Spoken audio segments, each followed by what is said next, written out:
Bonjour, bon matin, j'espère que vous allez bien. Eh bien oui, une autre capsule avec moi à l'intérieur. J'avais, bien évidemment, je constate qu'il n'y avait rien de proposé en géographie, alors je me suis dit que ça méritait effectivement une capsule en tant que telle. Alors aujourd'hui, je sors ni plus ni moins que les feux d'artifice en géographie pour peut-être changer la routine, changer un petit peu nos habitudes. Je vous présente certaines applications connues, d'autres moins. Et alors, c'est parti. Je commence avec celle qui est juste en bas. C'est l'application Matigon, qui m'a été recommandée par Chantal Derry, qui est didacticienne à l'UQO en géographie spécialisée. On connaît sans doute tous et toutes le fameux théorème des 4 couleurs quand on fait de la cartographie, quand on fait des cartes avec des élèves. Donc, je peux pratiquer en fait ça ici. C'est une application pour faire pour colorier des cartes.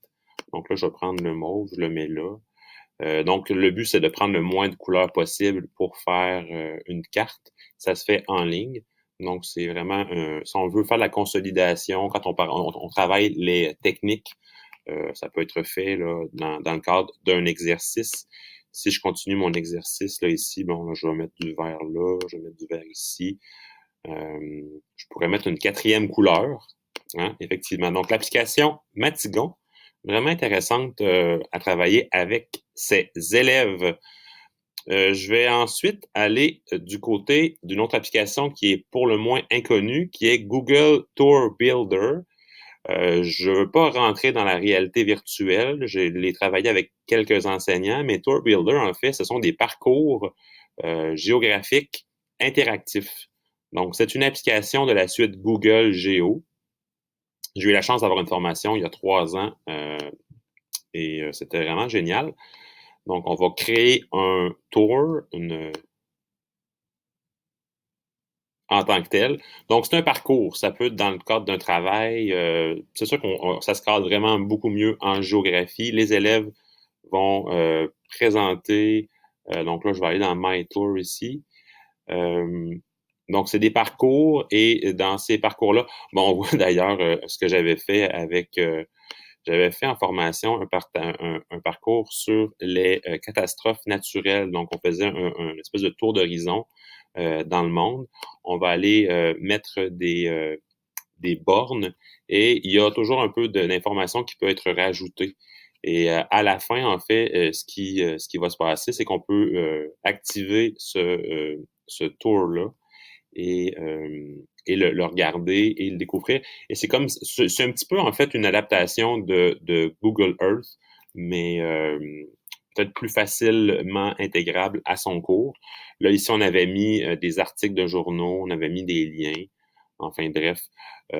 Mais à la fin, ce qui est le fun, c'est qu'on peut effectivement, on se promène, comme vous le voyez, là, ça circule tout seul et on va d'un point à l'autre. Donc, si on fait une tâche de révision ou on veut unir les travaux des élèves entre elles, alors on peut faire un tour builder.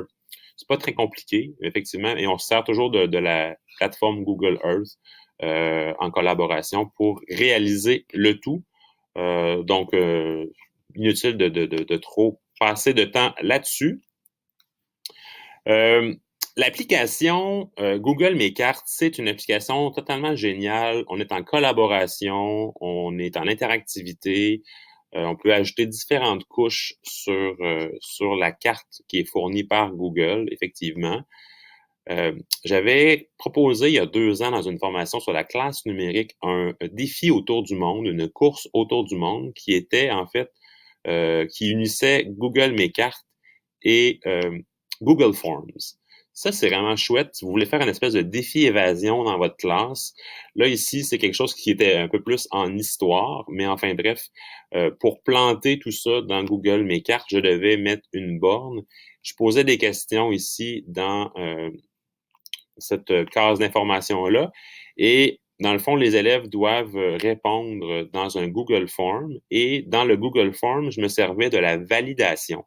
Donc, tant que l'élève n'a pas la bonne réponse, je peux pas accéder, dans le fond, à la prochaine question. Je peux pas terminer la tâche. Et c'était un peu ça qui se passait. Donc, on voit ici, là, Donc, je cherchais une expression qui contient galerie des offices. Je cherchais une expression qui contient naissance de Vénus.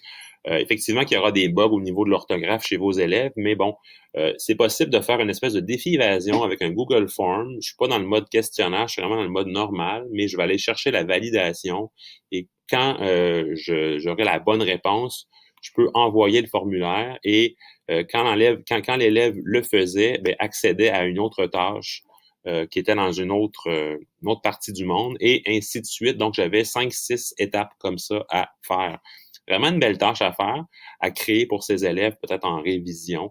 On est en géo, on peut aussi faire ça en histoire, mais ou passer de l'un à l'autre, mais enfin bref, c'est un peu vous qui décidez votre terrain de jeu. Idem aussi, Google mes cartes pour faire des cartes schématiques. C'est Maxime qui me parlait récemment, en fait, d'un projet en monde contemporain, donc des cartes sur l'Afrique. À partir de données, à partir du PIB, on peut, dans le fond, créer des cartes schématiques. Maxime, en fait, qui présentait là, à ses élèves là, un peu une manière, mais quand je suis dans Google Mes Cartes, c'est que je peux effectivement retracer les frontières du pays, je peux acheter des couleurs, je peux créer une légende, enfin bref, il y a des éléments que je peux ajouter. Les élèves peuvent travailler ensemble sur la carte. Il y a vraiment quelque chose à travailler, à développer, qui est vraiment génial avec cette application-là que j'aime beaucoup, qui n'est pas toujours très, très utilisée, malheureusement. Une autre application que j'aime, que j'ai découvert aussi par Maxime, que j'avais un petit peu oublié, c'est le Padlet. Le Padlet, enfin, qui est pas seulement qu'un tableau où je peux euh, mettre de l'information en collaboration, mais je peux aussi adapter tout ça au contexte de la géographie. Là, je pensais à... J'ai fait un petit peu un chassé-croisé. Là, durant le confinement, j'ai beaucoup écouté l'application Notre Envoyé spécial, le podcast. Donc, où on parle en fait de zones de tension et conflits. Donc, on pourrait travailler avec ça, les élèves qui viennent appliquer sur la map ici, sur la carte, les différents endroits qui sont mentionnés dans le podcast. Puis bon, la tâche a été bâtie en tant que telle. Donc, on choisit le lieu, puis on retrace là, des différentes étapes d'un conflit. Enfin bref, ça pourrait être fait. Entre autres, en monde contemporain, je verrais bien ça. Là, donc, tout simple, en fait. Je mets l'information, puis je peux insérer, j'imagine, des hyperliens, puis des images. Ça, c'est quelque chose qui a été fait déjà. Donc, merci Maxime pour la suggestion. Sinon, je me rappelle d'un ancien travail alors qu'il était en stage, c'est Sébastien Gaudet-Boulet que je salue, qui s'était servi, lui, en fait, de ThingLink, que j'avais un petit peu délaissé, je dois dire, depuis quelques années. C'est un travail vraiment génial. En fait, les élèves travaillaient sur des communautés autochtones de par le monde, avaient produit des vidéos que Sébastien avait répertoriées, avait assemblées dans un ThingLink. Et en fait, ça faisait une espèce de carte interactive qui, dans le fond, nous amenait à voir tout ce qui avait été fait dans sa classe. Donc, c'est un peu le même principe que le Padlet, mais on le fait avec ThingLink. Les vidéos avaient été créées par les élèves dans l'application. On était en classe à l'époque, là. C'est à une autre époque. Donc, c'était fait avec l'application Shadow Puppet.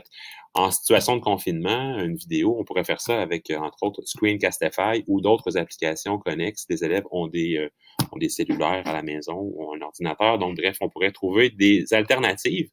Donc, le projet ThingLink, je trouvais ça intéressant.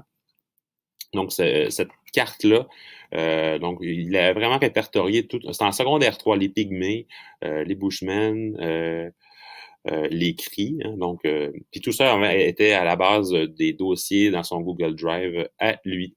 Alors, voilà, j'espère que ces applications, ces idées pourront vous aider à faire de la géographie à distance en sortant un petit peu des sentiers battus.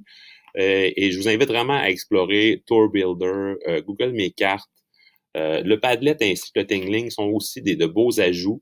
Ils ne sont pas toujours nécessaires, mais parfois, ça peut être intéressant d'aller vers là. Alors, je vous dis à la prochaine et je vous souhaite une belle fin de journée. À la prochaine.